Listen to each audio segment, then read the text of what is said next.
Olá, estamos aqui para mais uma aula. Essa videoaula diz respeito então ao levantamento, a determinação, a obtenção aqui de uma curva de P, né, dado aqui em quilopascal, versus a composição de um componente mais volátil aqui indicado pela letra X e Y, aqui as composições X para a fase líquida e Y para a fase gasosa do componente 1. Lembrando que o componente 1 nós vamos adotar como padrão para que ele seja o mais volátil entre os dois aqui na combinação. Pois bem, o objetivo nosso é obter uma curva desse tipo. Vamos lá. O problema em questão, ele envolve duas substâncias. A primeira que nós vamos chamar aqui de acetonitrila, né, que é chamar aqui, adotar para ela o índice 1, já que essa é o mais volátil, né, entre a mistura do sistema binário que nós temos. A outra componente aqui do sistema binário nosso é o nitrometano, que é um componente aqui que tem uma volatilidade inferior da acetonitrila, portanto indicado aqui como sendo 2. Então, essa mistura, ela apresenta uma boa concordância com a lei de Raoult, ou seja, vai valer aquela regrinha que a gente apresentou na aula anterior. A aplicação das equações do slide anterior nos permitirá obter o gráfico abaixo, na verdade aqui o gráfico acima que eu acabei de mostrar. E aqui a nossa temperatura, aqui nós vamos determinar esse gráfico. Lembrando que as regras das fases devem ser aplicadas para a gente entender então que para uma determinada temperatura você tem uma faixa de pressão onde para cada faixa, para cada valor de pressão, você vai ter uma composição no sistema. Na verdade, a pressão é que induz aquela composição dentro do sistema, e não o contrário, né? Então você tem uma temperatura, submete aquele sistema a uma determinada pressão, e naquela pressão você obtém um equilíbrio entre a fase líquida e a fase vapor, tal que nesse equilíbrio você vai ter uma composição de componente 1 na fase vapor e de componente 1 na fase líquida, componente 2 na fase líquida, componente 2 na fase vapor. Essa é a lógica envolvida. Nós sabemos então a equação que nós temos que utilizar para resolver esse tipo de problema, para levantar esse tipo de gráfico, é muito simples. Qual é a equação que nós temos? A equação que nós temos é a equação aqui, a lei de Raoult, né? Onde nós vimos que xi vezes pi sat é igual a yi vezes p. Nós já exaustivamente falamos sobre essa equação, mas podemos aqui resumir dizendo que isso aqui é a pressão parcial do componente I na fase vapor, e aqui é a pressão de saturação desse componente, né, na condição dele puro, né, então isso aqui é para o componente puro, porém multiplicado pela fração dele na fase líquida. É como se eu estivesse dizendo aqui que aquela pressão parcial, né, daquele gás, ou seja, a contribuição, a fatia de contribuição daquele gás, ou daquele componente na fase vapor, melhor dizendo, tá? Ela é equivalente à sua pressão de saturação vezes a fração que ele tem na fase líquida. É muito fácil a gente entender que numa mistura, na verdade, se eu não tivesse uma mistura, eu tivesse apenas um componente aqui, tá? E eu tivesse, por exemplo, esse componente em equilíbrio, o componente 1 com equilíbrio com o próprio componente 1 aqui na fase vapor, então a fase líquida e a fase vapor, eu teria xi igual a 1 aqui, né? Xi, na verdade, x1 seria igual a 1 e aqui o meu y1 seria igual a 1, já que eu tenho um equilíbrio só com uma substância aqui, um único componente. E essa equação aqui me reduziria a ser nosso P1 sat igual à minha pressão que eu tenho ali. Exatamente isso. Isso é a minha pressão de saturação, que vai ser equivalente à pressão de vapor desse componente aqui. Essa aqui é o próprio experimento, né, que conceitualmente se refere à condição de pressão de saturação. É assim que a gente define pressão de saturação de uma substância, né? É ela em equilíbrio com ela mesmo, né, a fase líquida e a fase vapor, tá, sob determinada condição. Se eu faço isso aqui, por exemplo, a uma temperatura de 75 graus Celsius, existe apenas uma pressão, tá, que para aquela composição inicial daquele líquido vai... Desculpa, para aquele líquido, naquela pressão, vai ter uma composição aqui específica, tá? Uma pressão específica em que vai gerar esse equilíbrio líquido-vapor. Então, para aquela temperatura, eu vou ter uma determinada valor de pressão, posso colocar o manômetro aqui, fazer a medição, eu vou achar qual é a pressão em que eu começo a evaporar isso aqui e que o vapor entra em equilíbrio. Entrar em equilíbrio significa que eu tenho parte desse vapor condensando e parte desse líquido evaporando na mesma proporção, de tal sorte que eu tenho, tanto na fase vapor quanto na fase líquida, as temperaturas equivalentes, as pressões equivalentes e também a composição expressa aqui em termos de energia livre de Gibbs, ou posso olhar também em termos de fugacidade, em termos de potencial químico, aqui também equivalentes, ok? Então, seria isso aí, muito simples, né? O conceito que está envolvido. Então, nós vamos olhar para essa equação aqui, pessoal, com muita atenção. Ela vale para uma substância pura, ela vale também para uma mistura. Tá? É importante que esse vapor se comporte como um gás ideal, da mesma forma que é importante que essa mistura líquida aqui se comporte como uma solução ideal. Essa é a condição para que a gente possa aplicar essa equação. Tá ok? Então fica muito claro para nós, se ela vale também para a condição da mistura, eu posso abrir essa equação de uma forma mais interessante. Eu posso dizer, portanto, aqui que o meu y1p mais o meu y2p vai ser igual a um x1p1 sat mais um x2p2 sat. Então isso aqui tem que ser uma verdade também, ok? Se isso aqui é uma verdade para uma mistura, o que eu posso dizer? Eu sei que y1 mais y2, tá, para uma mistura binária, que é o caso do nosso problema, isso aqui vale 1. Né? A soma das frações molares do componente 1 e 2 na fase vapor tem que ser igual a unidade. Né? A gente sabe também, ao mesmo tempo, que x1 mais x2 tem que ser igual a 1, de tal sorte que eu posso expressar aqui o x2 como sendo uma relação com o x1. Então eu tenho essa relação aqui e eu tenho essa relação aqui. Eu posso fazer um algebrismo aqui, né, substituindo aqui e substituindo aqui. Muito fácil. Isso implica dizer que eu posso, então, pegando aqui, colocando P em evidência, eu poderia dizer que o meu P é uma soma de y vezes 1 mais y2. Então, P vezes a soma y1 mais y2, da mesma forma que eu tenho x1 P1 sat mais 1 menos x1 vezes P2 sat. Ok. Então vamos melhorar um pouco mais essa equação para ela nos permitir fazer expressar P em função do componente mais volátil, que é o nosso componente com índice 1. E aqui vamos expressar primeiro para a fase líquida x1. Então eu vou ter P, já que isso aqui vale 1, né? Isso aqui vale 1. Então eu tenho P igual a x1 P1 sat, e por conveniência eu vou aplicar a distributiva aqui. Aplicando a distributiva eu vou ter P2 sat menos x1 P2 sat. Eu quero colocar o x1 em evidência aqui para expressar essa equação em termos de x1, de tal sorte que eu posso reescrever essa equação da seguinte maneira. Eu posso dizer aqui, por exemplo, que P1 sat menos P2 sat vezes x1 mais P2 sat. Essa é a expressão que representa a relação entre a pressão do meu sistema e a composição x1. Perceba que para eu definir, então, o que eu estou definindo aqui, pessoal? Estou definindo o seguinte, olha, se eu submeter uma mistura de x1 com x2, tá? A uma determinada pressão, conhecendo as pressões de saturação dos componentes na sua condição pura, apenas líquido 1, aqui apenas o 2, tá? Eu vou obter uma mistura cuja proporção da fase líquida em 1 é essa x1. E a partir da outra equação, já que a outra equação também continua válida, qual outra equação? A nossa equaçãozinha que diz que P1, tá? P1 vezes P1 sat x1 é igual a y1 P. Isso aqui não mudou, essa relação continua sendo válida. Portanto, eu posso aqui isolar y1 e dizer que ele é uma relação entre x1, P1 sat sobre P. Ótimo. Olha tanto que é tranquilo e fácil isso daqui. Então, daqui eu consigo relacionar P versus x1 e aqui eu consigo relacionar o meu P com o y, ou seja, obter o valor de y1 para aquele mesmo P. Então, daqui eu consigo brincar com o nosso gráfico.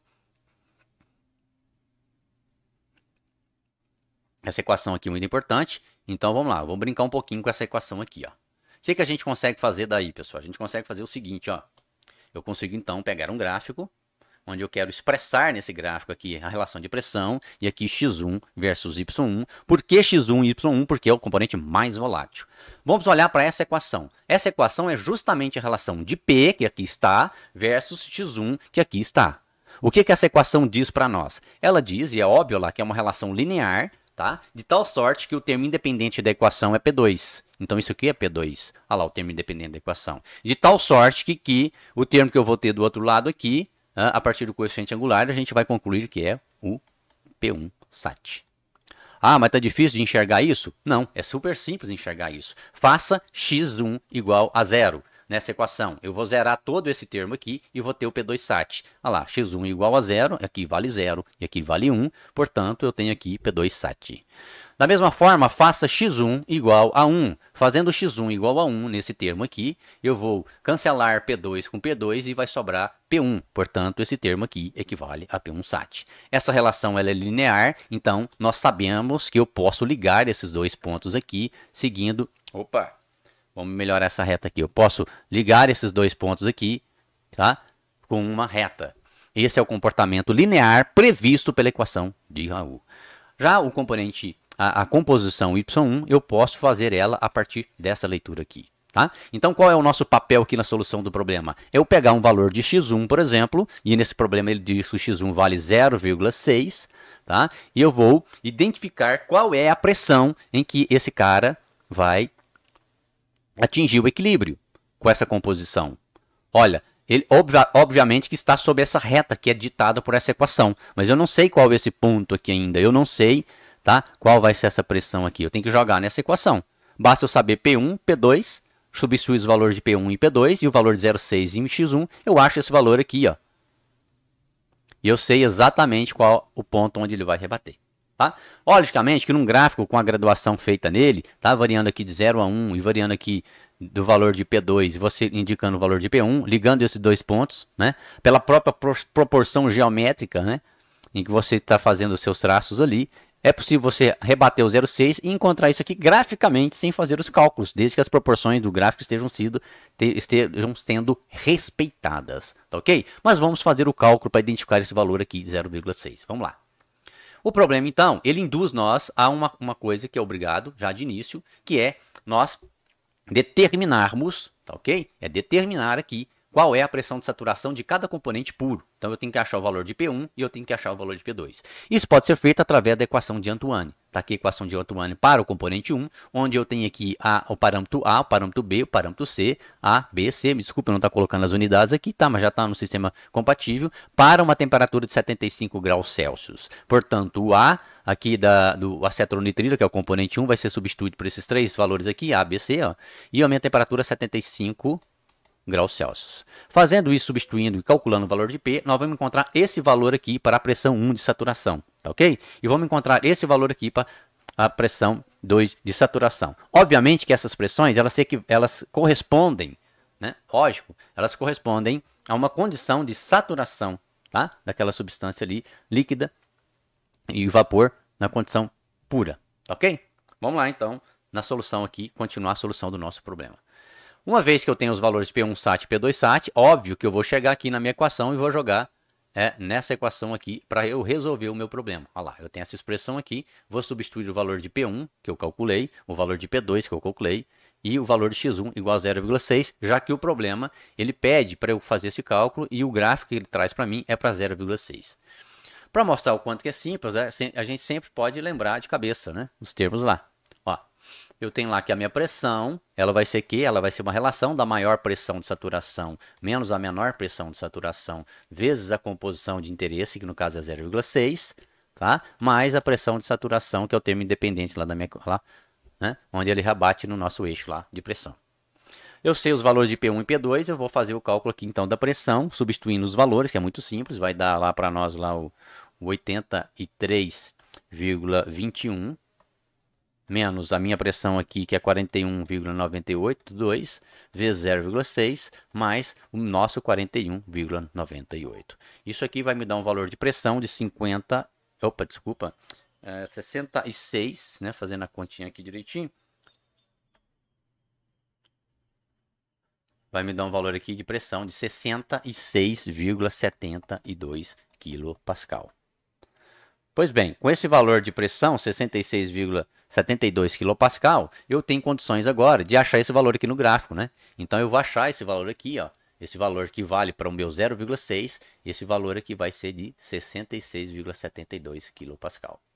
É simples assim. Eu achei um ponto, na verdade, tá? Eu poderia ter essa reta toda, fazendo todos esses pontos, ou simplesmente ligando esse ponto com esse, tá? Mas não é o que eu quero fazer no primeiro momento. Eu quero explicar só o ponto primeiro, né? Para a gente entender a lógica disso aqui, tá? Para a gente não se perder aqui na lógica conceitual. Então achamos um ponto 66,72. Tá? Mas eu não quero expressar a relação de P apenas com a fração do componente na fase líquida, já que eu tenho um equilíbrio estabelecido aqui e eu tenho também uma fase vapor. Eu quero definir qual a composição da fase vapor. Definindo quando que eu tenho do componente 1 na fase vapor, automaticamente eu estou definindo quando que eu tenho também da fase, do componente 2 na fase vapor. Lógico então que a gente aplica a nossa equaçãozinha simples aqui novamente, né? Então eu vou lá e vou aplicar a equaçãozinha que diz que 1 vezes P é igual a x1 vezes P1 sat.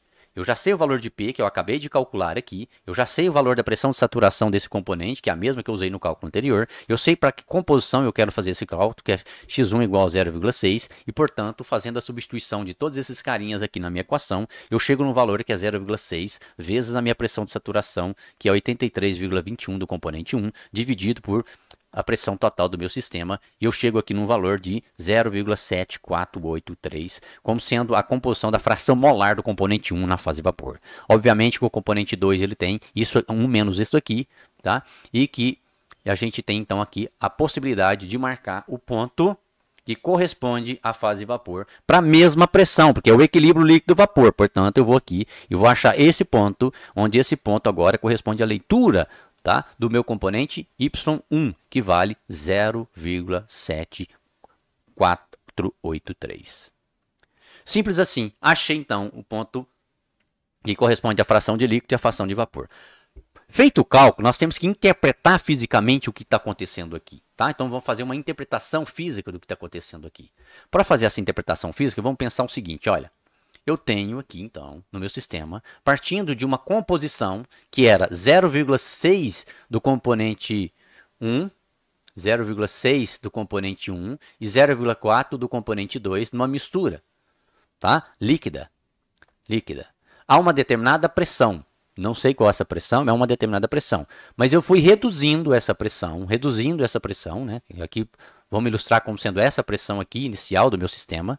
Tá? E esse sistema estava a 75 graus Celsius. Então, eu estou fornecendo energia para esse sistema de tal sorte que a temperatura dele é 75 graus Celsius. E ele mantém essa temperatura de 75 graus Celsius. Mas, eu estou com uma pressão mais alta. Eu liguei isso aqui, por exemplo, numa bombinha a vácuo. Tá? Numa bomba a vácuo. E fui retirando pressão desse sistema aqui. Tá? Então, eu tenho aqui uma mistura, que nessa mistura eu tenho exclusivamente aqui, somente fase líquida. Componente 1, nosso acetonitrila, sendo 0,6. E eu tenho o componente 2, que corresponde ao nosso nitrometano, que tem uma composição 0,4 base molar. Só tenho líquido. Eu vou baixando, né, a minha pressão com a minha bombinha aqui ligada. A minha pressão ela vai reduzindo ao longo do tempo. Então, se eu tivesse um ponteirinho aqui, ela está aqui, de repente ela está aqui, de repente ela está aqui. Até que quando ela chega no valor de 66,72, o que a gente tem aqui, no nosso caso, é a evaporação de umas primeiras bolinhas aqui. Então, eu vou começar a evaporar. Começou a evaporação. Nessa primeira bolinha aparecendo aqui. Essas bolhas aqui corresponde, então, a essa condição de pressão, corresponde à pressão de bolha aqui, certo? Do ponto de bolha, correspondente ao ponto de bolha. Se eu pego essa bolha aqui, tá? E faço uma amostragem dela, olho para a composição dessa bolha de vapor aqui e consigo determinar quanto que eu tenho de X1 e quanto que eu tenho de Y1 nessa bolha. Desculpa. Se eu olho para essa bolha aqui e vejo quanto que eu tenho de Y1 nela e de Y2, eu vou chegar à conclusão que o Y1 dela vale 0,7483. Portanto, essa é a composição dessas bolhas formadas na condição de ponto de bolha. Certo? Então, acabamos de identificar a lógica desses dois pontos. Eu posso fazer essa brincadeira de várias outras maneiras agora, seguindo esse cálculo, e a partir desses vários valores, chegar naquela curva que eu já poderia ter traçado sabendo apenas esse P2 sat e P1 sat. Bastava isso, seguindo as proporções geométricas do meu gráfico. E todos os pontos de bolha vão coincidir com essa linha, já que a relação está estabelecida como sendo linear e segue aquela equação apresentada. Da mesma forma, eu posso agora chegar numa curva que vai corresponder à minha curva, que é a curva de orvalho. E essa curva aqui é a curva de bolha. O que está acontecendo então? Eu fui reduzindo a pressão, reduzindo a pressão, reduzindo a pressão. Reduzo mais um pouco agora e eu vou formar muito mais vapor aqui dentro do meu sistema. Então eu vou ter vapor e líquido. No primeiro momento eu tinha umas bolinhas, então era um ponto de bolha. Tá? Agora eu já tenho uma mistura líquido mais vapor em qualquer condição que eu esteja aqui dentro entre essas duas curvas.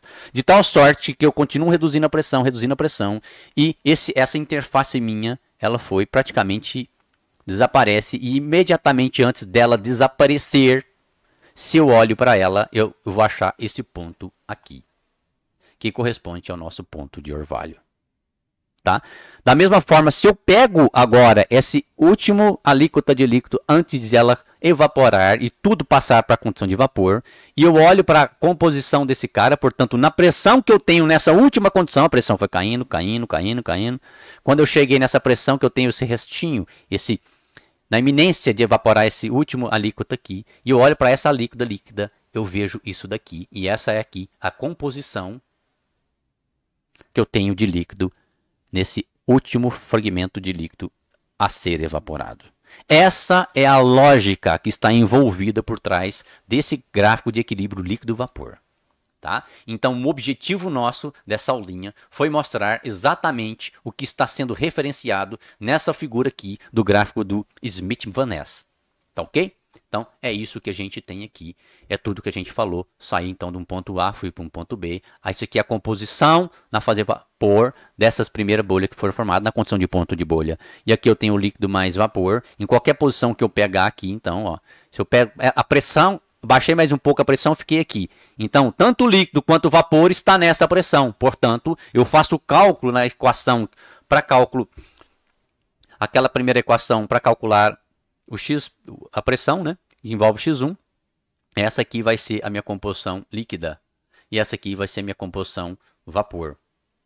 Se eu baixo mais um pouquinho a pressão no meu sistema, essa aqui seria a minha composição.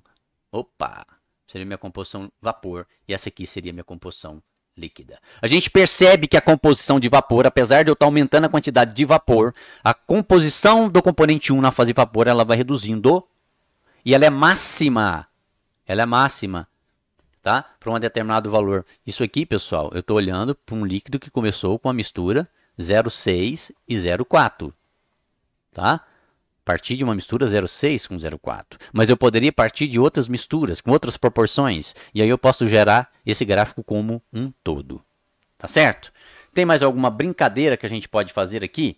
Eu poderia seguir fazendo vários outros cálculos aqui. E eu posso mostrar aqui também um outro cálculozinho rapidinho que a gente pode fazer, tá?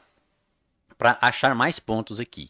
Achar, por exemplo, qual é a composição, se eu quiser determinar qual é a composição, por exemplo, desse ponto aqui. Tá certo? E qual é a pressão correspondente a esse ponto aqui? Qual é essa pressão aqui, ó? Qual é a equação que vai me dar o valor dessa pressão? E qual é a equação que vai me dar essa composição? Eu posso responder isso daqui com essa equaçãozinha e esse desenvolvimento aqui feito. Então, tá aqui para nós. Muito fácil. Pessoal, nós utilizamos exatamente a mesma equação desde o início. É somente a equação de Raul. Então, não se perca, tá? É simplesmente uma questão de algebrismo, para onde eu quero olhar, tá? Para você manipular as equações, mas a equação é uma só. Então tem de novo essa equação, só que agora perceba que eu falei agora há pouco que eu preciso agora determinar qual é a pressão para esse ponto aqui. Se eu olhar, esse ponto continua em 0,6. Só que quando eu cheguei nesse ponto C, eu não tenho mais líquido. Eu estou migrando na iminência, é a última líquida de líquido para virar vapor. Então eu estou falando aqui no vapor já a 0,6. E não mais o X1. X1 igual a 0,6 era nesse ponto aqui. Qualquer ponto para baixo eu tenho isso aqui de X1 e isso aqui de Y1. Qualquer ponto aqui para baixo eu tenho isso aqui de X1 e isso aqui de Y1. Qualquer ponto para baixo, X1 e Y1. Mas nesse ponto, Y1 é 0,6. Isso tem que ser muito bem entendido. Portanto, agora eu volto na minha equação, tá? Eu volto na minha equação, olho aquela equação e posso abrir ela aqui, não preciso ficar fazendo algebrismo se não quiser. Eu posso, tô difícil, eu não quero decorar essa equaçãozinha. Não precisa decorar a equação. Isso não é necessário. Basta você escrever a equação da forma que te interessa. Tá? Eu posso chamar o quê? Eu posso chamar isso aqui e fazer o algebrismo que eu quiser. Tá? É só substituir os valores de P1SAT e P2SAT na equação. Tá? E aqui eu vou substituir aqui, ó, y1 vale 0,6 e y2, lógico que vale 0,4. Então, eu tenho essa equaçãozinha aqui, ó, eu poderia substituir sem fazer esse algebrismo, mas tudo bem. Já mostrei como fazer isso aqui na aula passada, essa equaçãozinha, né? O que eu faço? É simples, pessoal. Pego o PSAT, passo dividindo, aplico o somatório do lado de cá, ó, com o PSAT dividindo, né? E aqui não teria o PSAT, aplico o somatório. Somatório y1 é o quê? É 1. Aí depois eu volto o PSAT para lá, ó. Aí o que que fica? Vai ficar P, né? Vai ser igual ao quê? Aí, desculpa, eu passo um dividindo o outro para lá. Vai ficar isso aqui, ó. P é igual a 1 sobre y vezes somatório de y, pi, sat, ok? Então tem essa equaçãozinha. Vou substituir aqui quem? 0,6, que esse é o cara que eu sei. E aqui quanto? 0,4, expliquei o motivo. As pressões de saturação não mudam para o componente 1 nem para o componente 2, porque essa é uma informação que corresponde à condição desse cara aí, tá? Do componente 1 e do componente 2. No caso aqui, nós temos aí o 1 acetonitrila e o 2 nitronitrila. Corresponde à pressão dele pura, tá? A pressão de saturação desse cara é pura, que só pode variar com a temperatura, e meu problema continua sendo 75 graus Celsius desde o início, tá ok? Portanto, eu acho o valor da pressão. Aquela pressão que eu falei que eu tinha que descobrir o valor. E agora volta a equação, novamente a mesma desde o início. Só essa equação usamos desde sempre até agora. Então, vou substituir 0,6 para y1, valor de pressão, valor de P1SAT, está aí o valor de x1 correspondente. Portanto, eu determinei a pressão que eu queria e a minha composição. Ou seja, eu precisava definir aqui para nós, pessoal, qual era a pressão que eu ia marcar esse ponto e qual é a composição desse cara aqui. Lógico, se eu já tracei essa reta aqui, quando eu achei essa pressão, bastava eu passar uma reta traçando aqui, que eu bateria aqui em cima. Eu poderia tirar a prova para ver se está correto, fazendo o cálculo e ver se o valor corresponde à minha leitura gráfica. Tá vendo que você tem a alternativa da leitura gráfica, do traçado gráfico, desde o início, para poder fazer exatamente as mesmas estimativas de cálculo? Certo? Pessoal, é isso aí. Nós fechamos esse conteúdo por enquanto, tá? Então, tá aqui, né, naquele gráfico nosso. Lembrando que no início eu não tenho essas curvas, eu não preciso ter essas curvas, então eu encontrei agora qual é a pressão para a composição 0,6 e marquei um ponto aqui, ainda não tem essa curva aqui, tá? E vim nessa pressão aqui e achei qual é a minha a correspondência aqui em termos de composição de x1. Tá ok? É isso aí, pessoal. Então, até a próxima.